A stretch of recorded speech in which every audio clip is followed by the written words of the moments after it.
这绝对是武藏最震撼的一次变身。高斯在怪兽的重重炮火下举起挥时，那象征勇气的光之力量再次显现。只见高斯在太阳烈焰包裹下降临地球，怪兽甚至尚未察觉危险，便已被烈焰化为灰烬。随后，这团烈焰直冲武藏而去，在与武藏的交融下，高斯日食形态登场。这部以环保为主题的高斯剧场版蓝色星球，向我们展现了海洋中的另一个世界。它发生于高斯 TV 剧结局之后，地球恢复了久违的和平。高斯与武藏道别之后离开了地球，而武藏也退出了精英队，成为了一名宇航员。为了帮助怪兽寻找宇宙中更好的栖息地，武藏正前往圣兽帕拉斯坦守护的行星朱朗。然而，原本绿意盎然的星球，此刻却成为了一颗幽红色星球。预感不妙的武藏准备一探究竟，可映入眼帘的场景再次震惊了武藏。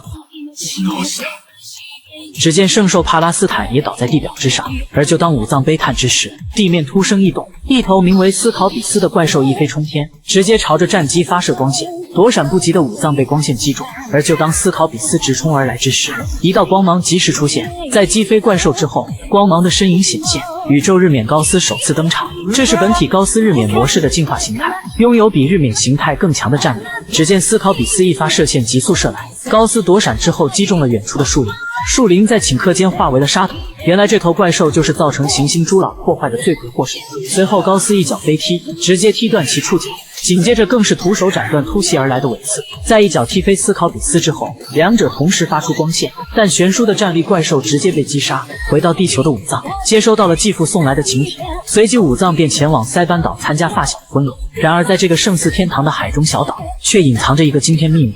就在众人互抢跑花之时，海中的一个女孩吸引了武藏的注意，随后就像美人鱼一般消失于海中。夜晚，武藏将这一发现告知了众人，但众人一致认为是武藏的幻觉。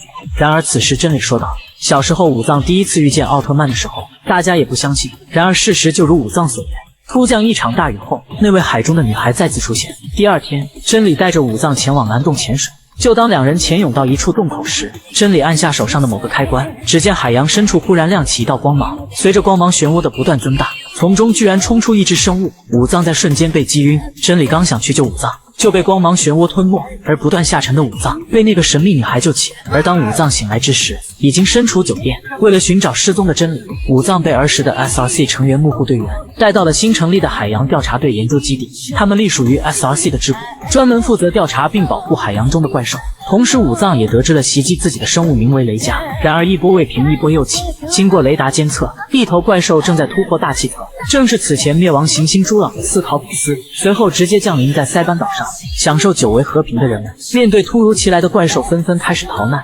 当战机刚要抵达时，海中雷加一跃而出，在急速之下直接撞翻了斯考比斯。然而雷加正当再次发起攻击时，斯考比斯一个侧身，直接将尾刺刺入雷加体内。